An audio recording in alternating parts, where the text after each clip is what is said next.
Hello दोस्तों, अगर आप 10th के बाद आर्ट्स स्ट्रीम लेने की सोच रहे हैं तो आपके मन में एक बार ये बात ज़रूर आ रही होगी कि आर्ट्स स्ट्रीम में कौन कौन से सब्जेक्ट पढ़ने होते हैं, कौन से मेन सब्जेक्ट होते हैं, यानी कि कंपलसरी सब्जेक्ट कौन से होते हैं, कौन कौन से ऑप्शनल सब्जेक्ट होते हैं और कौन सा सब्जेक्ट सबसे अच्छा होता है। आप कौन सा सब्जेक्ट लेंगे तो फ्यूचर में आप उसका ज़्यादा बेनिफिट ले सकते हैं, कौन से ऐसे ऑप्शनल सब्जेक्ट होते हैं जिसमें आपको ज़्यादा मार्क्स मिल जाते हैं जो कि हाई स्कोरिंग होते हैं, जिसका फ़ायदा आपको क्लास 12 के बोर्ड एग्जाम में मिलेगा।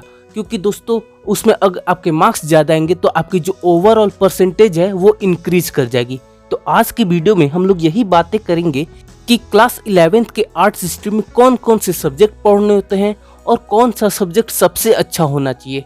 दोस्तों आप इस वीडियो को पूरा जरूर देखिएगा क्योंकि इस वीडियो में आपको बहुत सी ऐसी बातें पता चलेंगी जो कि आपको जाननी बहुत ज़्यादा जरूरी है। मेरा नाम है आयुष और आप देख रहे हैं आयुष अरेना यूट्यूब चैनल। तो चलिए अब हम अपनी वीडियो को शुरू करते हैं। दोस्तों अगर आपने डिसाइड कर लिया कि क्लास 11th में आपको आर्ट्स स्ट्रीम लेना है तो आपका फैसला बिल्कुल सही है, क्योंकि दोस्तों आपको वही सब्जेक्ट लेना चाहिए जिसमें आपका इंटरेस्ट हो। बहुत सारे लोगों को लगता है कि आर्ट्स स्ट्रीम के स्टूडेंट पढ़ाई में कमजोर होते हैं, लेकिन ये बिल्कुल गलत बात है। लास्ट ईयर जो सीबीएसई के टॉपर हैं वो खुद आर्ट्स स्ट्रीम से पढ़ाई की हैं, तो इसका मतलब ये तो बिल्कुल भी नहीं कि आर्ट्स स्ट्रीम के स्टूडेंट वीक होते हैं। तो चलिए हम लोग बात कर लेते हैं आर्ट्स स्ट्रीम के सब्जेक्ट के बारे में।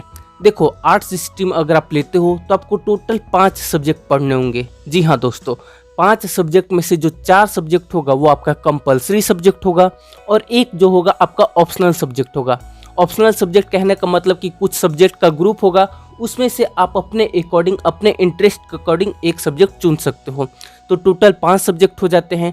कुछ स्कूल में एक एडिशनल सब्जेक्ट लेने का भी ऑप्शन होता है, सभी स्कूल में नहीं होता लेकिन कुछ स्कूल में ऐसा ऑप्शन होता है जिसमें आप एक एक्स्ट्रा सब्जेक्ट ले लेते हो। तो एडिशनल सब्जेक्ट का फ़ायदा ये होता है कि अगर आप किसी सब्जेक्ट में फेल हो गए लेकिन एडिशनल सब्जेक्ट में आप पास हो तो आप ओवरऑल पास हो जाओगे। कहने का मतलब है टोटल तो आपको 5 सब्जेक्ट तो पढ़ने होंगे, लेकिन अगर आप एक छठा सब्जेक्ट पढ़ते हो यानी कि एक एडिशनल सब्जेक्ट पढ़ते हो तो दोस्तों आपका टोटल हो जाएगा 6 सब्जेक्ट, लेकिन आपको 5 सब्जेक्ट में ही पास होना अनिवार्य होता है। तो इस चीज़ का फ़ायदा आपको मिल सकता है एडिशनल सब्जेक्ट लेने से। तो चलिए सबसे पहले हम लोग बात करेंगे कंपलसरी सब्जेक्ट के बारे में, उसके बाद हम बात करेंगे ऑप्शनल सब्जेक्ट के बारे में। और ऑप्शनल में मैं आपको कुछ ऐसे सब्जेक्ट बताऊंगा जो कि लेने से आपका बहुत ज़्यादा फ़ायदा हो सकता है। तो आप वीडियो को कंटिन्यू देखते रहिए। तो अगर हम लोग कंपलसरी सब्जेक्ट की बात करें तो दोस्तों इसमें हिंदी आती है, इंग्लिश आती है, उसके अलावा आपकी history, political science, geography, economics, psychology, sociology, home science, ये सारे जो सब्जेक्ट आते हैं ये कंपलसरी सब्जेक्ट आते हैं। तो आप इसमें से कौन कौन से सब्जेक्ट ले सकते हो। मान लो कि आप इसमें से सब्जेक्ट ले लिए, आपने हिंदी ले लिया, उसके बाद दोस्तों आपने जियोग्राफी ले ली, उसके बाद आप चाहते हो होम साइंस ले और आप ले लिए हिस्ट्री। तो 4 सब्जेक्ट तो आपने ले लिए, उसके बाद आपको एक सब्जेक्ट और चुनना होगा जो कि आपको ऑप्शनल सब्जेक्ट में से चुनना होगा। तो हम लोग बात कर लेते हैं ऑप्शनल सब्जेक्ट के बारे में कि कौन कौन से ऑप्शनल सब्जेक्ट होते हैं क्लास 11th के आर्ट्स स्ट्रीम में। तो दोस्तों अगर हम ऑप्शनल सब्जेक्ट की बात करें तो दोस्तों इसमें आपको कंप्यूटर साइंस आ जाती है, उसके अलावा दोस्तों आपको maths as a optional subject मिलता है, उसके अलावा आप चाहो तो आप डांस ले सकते हो, म्यूजिक ले सकते हो, ड्राइंग ले सकते हो, उसके अलावा दोस्तों आप योगा ले सकते हो और उसके अलावा आपको फिजिकल एजुकेशन भी एज ए ऑप्शनल सब्जेक्ट मिलेगा। तो दोस्तों ये कुछ 5-6 ऑप्शनल सब्जेक्ट है। अब इसमें से आपको अपने अकॉर्डिंग चुनना है कि आप क्या ऑप्शनल सब्जेक्ट लोगे। अभी तक की तो बातें आपने सुन ली, अब जो मैं बताने वाला हूँ और ज़्यादा इम्पोर्टेंट है। जो मैंने आपको 7-8 कंपलसरी सब्जेक्ट के नाम बताए हैं और जो 5-6 मैंने आपको ऑप्शनल सब्जेक्ट के नाम बताए, ज़रूरी नहीं कि ये आपके स्कूल में ये सारे subject as a compulsory subject हो और ये सारे subject as a optional subject हो। ऐसा ज़रूरी नहीं होता। हो सकता है कि मैंने जो 7-8 कंपलसरी सब्जेक्ट के नाम बताए हैं आपके स्कूल में सिर्फ 5 ही सब्जेक्ट हो कंपलसरी ग्रुप में और ऑप्शनल के रूप में बस 2 ही सब्जेक्ट हो जिसमें से आपको एक चुनना होगा। तो सभी स्कूल में सारे सब्जेक्ट अवेलेबल नहीं होते। इसके पीछे का सबसे बड़ा रीज़न होता है टीचर की कमी, क्योंकि दोस्तों अगर सारे सब्जेक्ट होंगे तो इस स्कूल में सारे सब्जेक्ट को पढ़ाने के लिए टीचर भी होंगे, इसीलिए सभी सब्जेक्ट सभी स्कूल में अवेलेबल नहीं होते। हो सकते कि आपके स्कूल में फिजिकल एजुकेशन हो, कंप्यूटर साइंस हो, डांस हो, म्यूजिक हो, ड्राइंग हो, यही हो सकता है जो ऑप्शनल सब्जेक्ट में, जिसमें आपको एक चुनना होगा। हो सकता है कि कंपलसरी सब्जेक्ट में आपके स्कूल में हिंदी हो, इंग्लिश हो, history, political science, geography, economics ये हो। तो कहने का मतलब है कि सबसे पहले आपको पता करना होगा कि आपके स्कूल में कौन कौन से सब्जेक्ट अवेलेबल हैं, उसमें से आपको बेस्ट कॉम्बिनेशन बनाना होगा।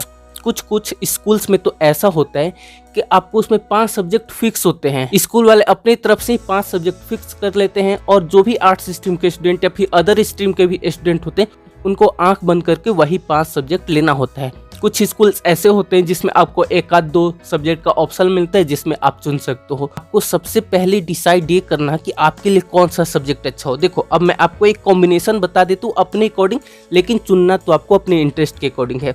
देखो आप इंग्लिश सब्जेक्ट ले सकते हो। उसके अलावा दोस्तों अगर आपका इंटरेस्ट इकोनॉमिक्स में है तो इकोनॉमिक्स एक बहुत ही बेहतरीन सब्जेक्ट है। लेकिन हाँ इतना ज़रूर ध्यान रखना कि अगर आप इकोनॉमिक्स लेते हो तो आप मैथ सब्जेक्ट लोगे तो इसका आप ज़्यादा फ़ायदा ले सकते हो।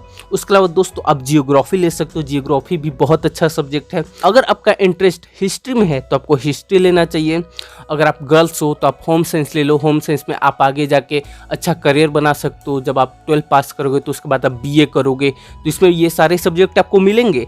तो आप ये सोच के चलना कि जो आप अभी सब्जेक्ट लोगे वही सब्जेक्ट आपको BA में फिर से चुनोगे तो आप उसमें स्पेशलाइजेशन कर सकते हो। आप उसमें हायर स्टडीज करके पर्टिकुलर उसमें करियर बना सकते हो अपना। सबसे पहले आप डिसाइड कीजिए कि कौन सा सब्जेक्ट आपके लिए बेटर हो सकता है, आपके स्कूल में कौन कौन से सब्जेक्ट अवेलेबल हैं। तो गाइज हमने जाना कि क्लास 11th आर्ट्स में कौन कौन से सब्जेक्ट होते हैं, कौन से मेन सब्जेक्ट होते हैं, कौन से ऑप्शनल सब्जेक्ट होते हैं। उसके अलावा मैंने आपको कुछ सब्जेक्ट कॉम्बिनेशन का ऑप्शन भी दिया जिससे अगर आपको उसमें इंटरेस्ट हो तो आप वो सब्जेक्ट ले सकते हैं। लेकिन उसके अलावा अगर आप और भी कोई सब्जेक्ट लेते हो, मान लो कि आप साइकोलॉजी लेते हो, आप सोशियोलॉजी लेते हो, हिंदी लेते हो, इकोनॉमिक्स लेते हो या फिर जो भी सब्जेक्ट आपके स्कूल में अवेलेबल है, तो आप अपने इंटरेस्ट के अकॉर्डिंग अगर कोई भी सब्जेक्ट लेते हो और अगर उसको आप अच्छी तरीके से पढ़ते हो तो दोस्तों आप उसमें एक बहुत अच्छा करियर बना सकते हो। आप लोगों की बात मत सुनिए कि आर्ट्स स्ट्रीम में करियर ऑप्शन नहीं होता। आर्ट्स स्ट्रीम में बहुत सारे करियर ऑप्शन होते हैं। मैंने आपको एक वीडियो भी बनाया जिसमें मैंने आपको बताया कि क्लास 12 आर्ट्स के बाद आप क्या क्या कर सकते हैं। उस वीडियो का लिंक डिस्क्रिप्शन में आई बटन दे दूंगा, आप वो एक बार जरूर देखेगा, तब आपको पता चलेगा कि हाँ आपके पास कितने सारे ऑप्शन हैं। आप क्लास 12 आर्ट्स कर लीजिए, उसके बाद आप ग्रेजुएशन कर लीजिए, उसके बाद दोस्तों आप कहीं पे भी जॉब कर सकते हैं। अगर आपको टीचर बनना है आप टीचर बन सकते हैं, अगर आपको पुलिस में जाना है पुलिस में जा सकते हैं, अगर आपको IAS IPS बनना है आप वो भी बन सकते हैं, अगर आपको आर्मी में जाना है आप आर्मी में जा सकते हैं, आप बैंक में जॉब कर सकते हैं, रेलवे में जॉब कर सकते हैं। कहने का मतलब है कि ऑप्शन की कमी नहीं है, आपके पास बहुत सारे ऑप्शन हैं। तो मुझे उम्मीद है कि अब आपको पता चल गया हो कि क्लास 11th में कौन कौन से सब्जेक्ट होते हैं। और एक चीज़ कहना चाहूँगा कि जो भी सब्जेक्ट लेना आप अपने इंटरेस्ट के अकॉर्डिंग लेना।